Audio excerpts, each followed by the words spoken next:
Hello दोस्तों, आप कैसे हैं। मैं आशा करता हूं कि आप अच्छे होंगे। तो इस वीडियो में हम सीखने वाले हैं रूट का जोड़, घटाव, गुना और भाग कैसे करते हैं। तो चलिए आइए दोस्तों, मैं वीडियो को शुरू करता हूं और आपको समझाता हूं। तो सबसे पहले आप यहां ध्यान से समझिए कि रूट का जोड़ कैसे करते हैं। ठीक है फ्रेंड्स, तो सबसे पहले हमारा प्रश्न कैसा होगा रूट का जोड़ में, जब समान वाली रूट वाली संख्या को जोड़ते हैं तो कैसे जोड़ते हैं। यहाँ पे देखिए पहला नंबर प्रश्न है √5 प्लस √5। ठीक है, यानी √5 को जब हम √5 के साथ जोड़ेंगे तो क्या होगा आंसर। ठीक है, तो देखिए कि जब समान रूट वाली संख्या होता है तो हम जोड़ते कैसे हैं। देखिए यहाँ पे जब कोई रूट वाली संख्या अकेले होती है और बाहर में कोई नंबर नहीं होता है तो 1 छुपा हुआ होता है। ठीक है, मैं यहाँ पे लिख देता हूँ 1। 1 क्या होता है फ्रेंड्स कि छुपा हुआ होता है। यहाँ भी 1। तो सबसे पहले जब समान रूट वाली संख्या होगी तो जोड़ेंगे कैसे। तो बाहर में जो नंबर होता है उसको सबसे पहले हम जोड़ लेते हैं। तो देखिए एक यहाँ पे है और एक यहाँ पे, तो एक में एक जोड़ेंगे तो क्या होगा 2। तो यहाँ पे आपको लिख लेना है 2। इसके बाद क्या है, देखिए यहाँ पे भी √5 है, यहाँ पे भी √5 है, दोनों में √5 है तो बस एक √5 आपको लिख लेना है। तो यहाँ पर जब हम √5 को √5 में जोड़ेंगे तो आंसर क्या होगा 2√5। ऐसे आप समझ सकते हैं कि देखिए यहाँ पर एक √5 है, 1√5 है, यानी एक √5 है और यहाँ पर क्या है एक √5 है। तो यहाँ पे भी एगो √5 है, यहाँ पे भी एगो √5 है, तो दोनों को जोड़ेंगे तो 2√5 होगा। यहाँ आप समझ गए होंगे। अब देखिए आगे क्या होगा कि रूट वाली संख्या तो समान होगी, अगला प्रश्न में, बट जो बाहर संख्या है वह असमान होगी, यानी अलग अलग होगी। जैसे आप यहाँ सेकेंड नंबर प्रश्न में देख सकते हैं कि यहाँ पे क्या है 4√3 प्लस 2√3। इसको कैसे जोड़ेंगे। तो सबसे पहले बाहर वाला संख्या को हम साथ में जोड़ते हैं। देखिए यहाँ 4 है बाहर में, यहाँ भी क्या है 4 है। ठीक है, तो देखिए 4 में 2 जोड़ेंगे तो क्या होगा 6। तो हम यहाँ पे क्या लिख लेंगे 6। ठीक है, यानी 6। अब यहाँ भी √3 है, यहाँ भी √3 है, तो एक बार हम बस √3 क्या करेंगे कि लिख लेंगे। ठीक है, बस तो इसका आंसर क्या होगा 6√3, यानी 4√3 में प्लस करेंगे 2√3 को तो क्या होगा 6√3। इसको ऐसे भी समझ सकते हैं कि यहाँ पर क्या है 4 गो √3 है। अब इसमें हम लोग को क्या करना है, जोड़ना है 2 गो √3। तो 4√3 में 2 गो √3 क्या कर रहे हैं जोड़ देंगे तो 6 गो √3 हो जाएगा। ठीक है, यहाँ तो आप समझ गए होंगे। अब देखिए जब रूट वाली संख्या असमान होती है यानी अलग अलग होती है तब इसको कैसे जोड़ते हैं। तो यहाँ पे आप ध्यान से समझिएगा। देखिए जब रूट वाली संख्या अलग होती है ना तो जो प्रश्न होता है हमारा वही उत्तर भी होता है। तो यहाँ पे क्या है देखिए √2 प्लस √3, तो यही हमारा प्रश्न है और रूट वाली संख्या क्या है कि अलग अलग है, तो यही जो प्रश्न है ना वही उत्तर होगा। ठीक है, क्योंकि हम कभी रूट वाली संख्या जब अलग हो रहता है तो जोड़ नहीं सकते हैं। यानी मेरा कहने का मतलब है यहाँ पे प्रश्न क्या है 2√2 प्लस √3, यही क्या होगा हमारा आंसर हो जाएगा। √2 प्लस √3 ही क्या होगा फ्रेंड्स हमारा आंसर होगा। जैसे कि आप एक और प्रश्न समझिए, यहाँ पे चौथा नंबर प्रश्न क्या है 3√7 प्लस 2√2। ठीक है, यहाँ पे 3 गो √7 है, इसमें जोड़ना है हम लोग को 2√2 यानी 2 गो √2 को। तो यहाँ भी आप देखिए कि रूट वाली संख्या क्या है अलग है तो हम जोड़ नहीं सकते हैं। आपको एक बात हमेशा याद रखना है कि जब हम लोग जोड़ करते हैं तो रूट वाली संख्या अलग होगी तो जुड़ता नहीं है, जो प्रश्न होता है ना वही उत्तर हो जाता है। तो देखिए यहाँ पे प्रश्न क्या है 3√7 और क्या है प्लस 2√2, यही हमारा क्या होगा उत्तर होगा। तो आई होप कि आपको रूट वाला जोड़ समझ में आ गया होगा। अब हम लोग चलते हैं रूट का घटाव कैसे करते हैं और समझते हैं। तो दिखेगा बड़ा करिएगा। देखिए अब हम समझते हैं कि रूट का घटाव कैसे करते हैं। तो रूट के घटाव में जो पहला प्रकार का हमारा प्रश्न है वह क्या है √5 में माइनस करेंगे √5, तो आंसर क्या होगा। ठीक है, तो यहाँ पे आप ध्यान से समझिए। यहाँ पे देखिए रूट के अंदर यहाँ पे क्या है 5 है और इस साइड भी रूट के अंदर 5 है। तो देखिए बाहर में कुछ नहीं होता क्या होता है 1 होता है और यहाँ भी 1 है, यानी एक √5 में एक √5 माइनस करेंगे तो क्या होगा। तो यहाँ पे हल क्या आएगा 0 होगा। अब क्यों होगा तो समझिए, जब हम लोग 1 में क्या करते हैं कि 1 को माइनस करते हैं तो 1 में जब 1 घटा ही देते हैं तो आंसर क्या आता है 0।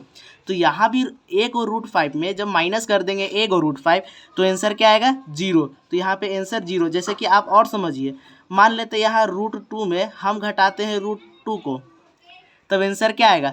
तो भी हमारा आंसर क्या आएगा? 0, क्योंकि a को √2 में जब a को √2 को ही घटा भी देंगे तो आंसर क्या आएगा हमारा?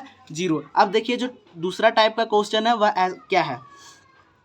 4√3 माइनस 2√3, 4 को √3 में 2 को √3 माइनस करेंगे तो क्या होगा? तो सबसे पहले हम बाहर वाला को घटा लेंगे, जैसे कि हम लोग जोड़ में किए थे, ठीक है। तो यहाँ पे देखिए कि रूट वाली संख्या समान है बट बाहर वाली संख्या अलग अलग है, तो सबसे पहले हम बाहर वाली संख्या को घटा लेंगे। यहाँ क्या है? 4 और यहाँ 2, तो 4 में से 2 जाएगा तो क्या बचेगा? 2। अब देखिए जो दोनों तरफ होगा ना, यहाँ भी √3 है, यहाँ भी √3, अब इसको लिख लेंगे यहाँ पे √3, यही क्या होगा? हमारा उत्तर होगा। जैसे आप यहाँ पे ऐसे भी समझ सकते हैं कि 4 को √3 में जब हम लोग 2 को √3 को माइनस कर देंगे तो 2 को √3 बचेगा, ठीक है। अब देखिए 3 नंबर जो प्रश्न है वह क्या है? यहाँ पर रूट वाली संख्या अलग अलग हो गई है, ठीक है। यहाँ क्या है? √2 माइनस √7, रूट के अंदर जो संख्या है यहाँ अलग है। तो देखिए जब भी रूट वाली जो संख्या होगी अलग होगी और उनको माइनस करने बोलेगा तो जो प्रश्न होगा ना वही हमारा उत्तर होगा। जैसे हमारा प्रश्न यहाँ पे क्या है? √2 माइनस √7, देखिए यह जो प्रश्न है यही क्या होगा? हमारा उत्तर होगा, जैसा कि हम लोग जोड़ में बनाए थे। अब यहाँ पे समझिए 4 नंबर प्रश्न, यहाँ पे भी सेम है बट यहाँ पे क्या है? देखिए रूट के अंदर 7 है और यहाँ 2 है और बाहर वाली संख्या अलग है, तो इसमें भी जो प्रश्न होगा ना वही उत्तर होगा, क्योंकि देखिए यहाँ भी रूट के अंदर जो संख्या है अलग है और इस साइड भी क्या है? अलग है। यहाँ 7 है, यहाँ 2 है, तो ये वाला घटेगा नहीं। समान ही रूट वाली जब संख्या होती है तभी हम घटा सकते हैं। तो जो देखिए यहाँ पे जो पूरा प्रश्न है यही उत्तर होगा। प्रश्न क्या है? 3√7 माइनस 2√2, यही क्या है हमारा आंसर। तो आई होप कि आपको अब रूट का घटाव भी आ गया होगा। अब हम लोग आगे बढ़ते हैं, रूट का गुना समझते हैं। देखिए अब हम लोग रूट का गुना समझते हैं, ठीक है। यहाँ पे प्रश्न क्या है हमारा? पहला टाइप का कि समान रूट वाली संख्या को गुना करना है। तो यहाँ पे देखिए सबसे पहले आपको समझना है, यहाँ पे √3 है और गुना करना है √3 से। तो एक बात आपको हमेशा याद रखना है कि जब समान रूट वाली संख्या को आपस में गुना करते हैं ना तो रूट सिर्फ हट जाता है। जैसे यहाँ √3 है, यहाँ भी क्या है? √3 है। तो जब √3 से √3 को गुना करेंगे तो सिर्फ रूट क्या होगा? कैंसिल हो जाएगा, यानी हट जाएगा। तो क्या बचेगा? 3। यहाँ आंसर क्या आएगा? 3। जैसे आप और एक क्वेश्चन समझिए कि जब हम लोग √2 में गुना करेंगे √2 तो क्या हल आएगा? तो यहाँ पे 2 आएगा। बस समान रूट वाली संख्या होगा ना और उसको आपस में गुना करते हैं तो रूट सिर्फ हट जाता है, ठीक है। यह बात आपको हमेशा याद रखना है। जैसे अब आगे देखिए, यहाँ पे दूसरा टाइप का प्रश्न है 2√2 गुना √2। यहाँ पे समझिए कि यहाँ पे बाहर कुछ नहीं होता है, सिंगल √2 में तो 1 होता है, यानी यहाँ पे 2 को √2 है और यहाँ पर 1 को √2 है। तो इसको कैसे गुना करेंगे? तो सबसे पहले आप हमको याद रखना है कि बाहर वाली संख्या को पहले गुना कर लेंगे। तो 2 से गुणा करेंगे 1 को तो क्या आएगा? 2। अब क्या करेंगे कि रूट के अंदर जो संख्या होगा ना उसको गुणा करेंगे, ठीक है। तो कैसे गुना करेंगे आप समझिए। यहाँ पे एक बड़ा सा क्या करना है कि ऐसे लाइन खींच लेना है और लाइन खींच लेने के बाद देखिए यहाँ पे क्या है? √2 है, रूट के अंदर क्या है? 2। अब बीच में देखिए गुना का साइन है तो यहाँ भी गुना का साइन दे देते हैं बीच में, और यहाँ देखिए इस साइड जो रूट के अंदर संख्या होगा वो लिख देंगे। तो लिख दिया हूँ मैं, ठीक है। अब इसको सॉल्व करते हैं। देखिए यहाँ पे 2 है तो 2 लिखते हैं। अब देखिए जब रूट के अंदर एक ही संख्या जोड़ा में होता है उसको बाहर कितना बार लिखते हैं दोस्तों? 1 बार। तो यहाँ पहले गुना का साइन देंगे और 2 लिखेंगे। अब 2 को 2 से गुना करेंगे तो क्या आएगा? 4। तो यहाँ पर आंसर क्या आएगा हमारा? 4। यानी 2√2 को जब गुना करेंगे √2 से तो उत्तर क्या आएगा हमारा? 4 आएगा। तो आई होप कि यह वाला प्रश्न भी आपको समझ में आ रहा होगा। अब यहाँ पे देखिए 3rd नंबर, ठीक है। क्या है? यहाँ पे ना रूट वाली संख्या अलग अलग है, ठीक है। जैसे यहाँ 7√2 गुना 2√3 है, तो यहाँ पे देखिए क्या है हमारा? 7√2 और गुना 2√3। तो सबसे पहले ना आपको बाहर वाला संख्या को गुना करना है। तो देखिए 7 दूनी क्या होगा? 14। तो हम लिख देते हैं 14। अब एक रूट बना लेना है बड़ा सा, इधर वाला भी अंदर में जो रूट का संख्या होगा उसको यहाँ पे लिख लेंगे और इस साइड में भी होगा उसको भी लिख लेंगे। लेकिन लिखते समय देखिए यहाँ पर इधर वाला लिखे, उसके बाद गुना का साइन दे देना है, उसके बाद इधर लिखना है, ठीक है। अब इसको देखिए ये 14 को 14 ही लिख देंगे हम लोग। अब क्या करेंगे कि देखिए 2 को 3, देखिए रूट के अंदर तो संख्या कोई जोड़ा में नहीं है तो क्या करेंगे कि इसको गुना कर लेंगे बस। 2 तिहाई क्या होगा? 6, और यहाँ पे रूट लगा हुआ है तो बस हम रूट लगा देंगे, ठीक है। तो यहाँ पर आंसर क्या होगा, 7√2 इंटू 2√3 का आंसर होगा 14√6, ठीक है। आई होप कि ये भी प्रश्न समझ में आया होगा। अब देखिए सिंगल सिंगल जब संख्या होगा और रूट के अंदर अलग अलग होगा तब कैसे करेंगे। देखिए यहाँ पे √2 है, यहाँ पे √3 है। अब इसको गुना कैसे करेंगे, तो एक बात याद रखना है कि इसको कैसे करेंगे। तो सबसे पहले आपको एक बड़ा सा रूट बना लेना है और इस साइड जो संख्या होगा उसको लिख लेना है। तो क्या है 2। अब गुना का साइन देना है, यहाँ पे गुना लिखेंगे।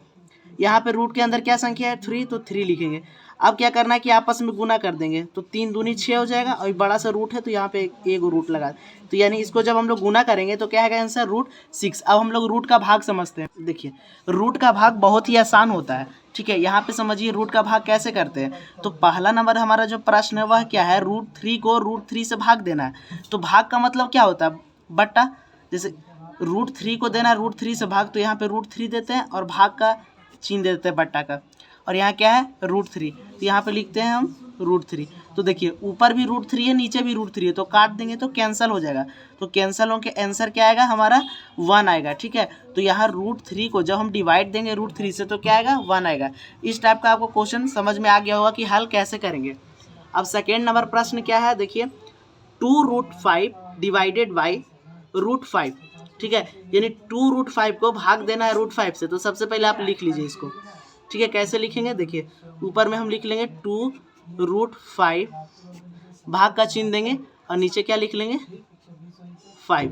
देखिए यहाँ पर 5 के इधर देखिए √5 है, इस साइड कुछ नहीं तो 1 तो होता है, 1 तो होता है, मैं आपको अभी बताया था। देखिए √5 से क्या होगा, √5 कैंसिल हो जाएगा कितनी बार में, एक बार में। तो यहाँ पे देखिए 2 के साथ ना जो √5 होता है वह गुना में होता है। एक बात आपको हमेशा याद रखना है, कोई भी संख्या और रूट के साथ हो तो ये क्या होता है आपस में गुणे में होता है, यहाँ गुणा का साइन होता है, ठीक है। तो यहाँ पे देखिए काटने के बाद 1 आया है, तो यहाँ पर 2 को गुना करेंगे 1 से तो क्या आएगा 2। और देखिए यहाँ पर बाहर कुछ नहीं तो 1 है और काटने के बाद 1 आया, तो यह भी गुणा में होता है, तो 1 को 1 से गुना करेंगे तो 1 ही आएगा। और देखिए नीचे तो 1 लिखने का ज़रूरत नहीं है, यानी कि हल क्या आएगा हमारा 2। यानी 2√5 को भाग देंगे √5 से तो आंसर क्या आएगा 2। अब देखिए 3 नंबर प्रश्न क्या है, यहाँ पे ध्यान से समझिएगा। यहाँ पे ना रूट के अंदर जो संख्या है ना अलग अलग है और बाहर संख्या भी अलग अलग है, तो कैसे करेंगे। यहाँ पे आपको ध्यान से समझना है कि रूट वाली संख्या अलग होगी तब उसको भाग कैसे देंगे, ठीक है। इस वीडियो में आप इस क्वेश्चन को एकदम अच्छे से समझिए, ठीक है। तो सबसे पहले क्या करना है कि आपको भाग वाला बना लेना है। तो यहाँ पे 4 क्या करना है कि 4√12 है और यहाँ पे 2√3 है, इसको पहले आप लिख लीजिए। इसके बाद क्या करना है कि जो बाहर वाला संख्या होगा ना उसको साथ में लिखिए। ऐसे लिखने के बाद देखिए बाहर में क्या है संख्या 4/2, ठीक है। इतना आप कर लेंगे और एक बड़ा सा रूट बनाना है, ठीक है, और इसमें एक बट्टा का चिन्ह देना है। अब जो रूट वाली संख्या होगा ना इसको लिखेंगे। तो देखिए ऊपर में क्या है 12, तो हम यहाँ पे लिख देंगे 12। नीचे में क्या है 3, तो यहाँ पे लिख देंगे 3। अब इसको काटेंगे, बाहर को बाहर से काटेंगे। देखिए 2 का टेबल में 1 बार में और ये 2 बार में, ठीक है। अब अंदर को अंदर वाले से 3 का टेबल में 1 बार में और ये 4 बार में, ठीक है। तो यहाँ पे क्या होगा हमारा, देखिए 2 और नीचे 1 है तो 1 लिखने का ज़रूरत नहीं है तो 2 लिखेंगे, ठीक है। यहाँ पर क्या है √4/1, नीचे भी जब देखिए रूट में कोई संख्या होगा, मान लेते हैं ऐसे 4/1 हो गया या √2/1 हो गया, तो नीचे 1 लिखने का ज़रूरत नहीं होता क्योंकि छुपा हुआ रहता है। कोई भी संख्या हो ना, जैसे कि मैं बता देता हूँ √5 ही क्यों ना हो, तो उसके नीचे कुछ नहीं तो 1 छुपा हुआ रहता है। तो यहाँ पे देखिए कि क्या है बड़ा सा रूट है और 4/1 है, तो 1 लिखने का ज़रूरत नहीं है, सिर्फ लिख सकते हैं √4। तो यहाँ पे जो आंसर आएगा वह क्या आएगा 2√4। जैसे कि एक और प्रश्न आपको समझना है तो यहाँ पे ध्यान से समझिए, ठीक है। जैसे हम यहाँ पे लिखते हैं एक और प्रश्न, ठीक है। यहाँ पे आप ध्यान से समझिएगा 2√15 को डिवाइड दीजिए 2√5 से, तो कैसे देंगे। तो सबसे पहले मैं इसको बताता हूँ, ठीक है। तो सबसे पहले हम बट्टा में इसको लिख लेंगे, तो लिख लेते हैं 2√15 मतलब 15 और बट्टे में भी क्या है 2√5 है, ठीक है। अब इसको कैसे देंगे भाग, यहाँ पे आपको ध्यान से समझना है कि इसको कैसे देंगे भाग। यह हम प्रश्न लिए हैं और इसको एक बार आपको दूसरा प्रश्न इसी तरीका का बना के दिखाते हैं। तो सबसे पहले हम बाहर को अलग कर लेते हैं। देखिए बाहर 2/2 है, अलग कर लेंगे। अब गुना का यहाँ पे साइन देना है तो दीजिए, नहीं भी दे सकते हैं, ठीक है। तो यहाँ पर हम एक बड़ा सा सबसे पहले क्या करेंगे कि रूट बनाएंगे और एक बट्टा का चिन्ह देंगे और जो ऊपर होगा रूट के अंदर उसको लिख देंगे ऊपर में और जो नीचे होगा उसको नीचे में। ठीक है। तो यहाँ पर देखिए बाहर को बाहर से काटना है और अंदर को अंदर से। तो यहाँ भी देखिए 2 है, इधर भी 2, तो एक बार में और ये भी कितना बार में, एक बार में। अब यहाँ देखिए नीचे क्या है 5 है और यहाँ 15 है, तो 5 कम 5, 5 दिया 15। तो यहाँ पे देखिए यहाँ पे 1 और 1 आया है, तो 1 लिखने का ज़रूरत नहीं होता, तो फिर भी हम नीचे 1 लिखने का ज़रूरत नहीं होता, बट यहाँ पे हम 1 लिख देते हैं सिर्फ ऊपर के लिए। ठीक है। तो यहाँ पे आप समझिए कि नीचे 5 था, यहाँ 15, तो कट गया 3 बार में। तो यहाँ पे क्या है, एक बार में कटेगा, तो नीचे 1 लिखने की ज़रूरत है नहीं, क्योंकि मैं आपको यहाँ पे अभी समझाया हूँ ऊपर में भी। ठीक है, कि कोई जब रूट वाली संख्या होती है तो उसका नीचे कुछ नहीं होता, तो 1 होता है। तो यहाँ पे क्या आया है, बड़ा सा रूट है और 3/1 है, यानी 1 लिखने का ज़रूरत नहीं है, तो क्या आएगा √3। ये देखिए बाहर कोई भी रूट वाली संख्या हो, बाहर कुछ नहीं हो तो 1 होता है, यानी कि जो इसका रियल आंसर होगा वह क्या होगा, √3। आई होप कि आपको समझ में आ गया होगा दोस्तों। तो एक वीडियो बनाने में हमारी बहुत ही ज़्यादा मेहनत लगती है, तो चैनल को सब्सक्राइब और वीडियो को लाइक ज़रूर करें।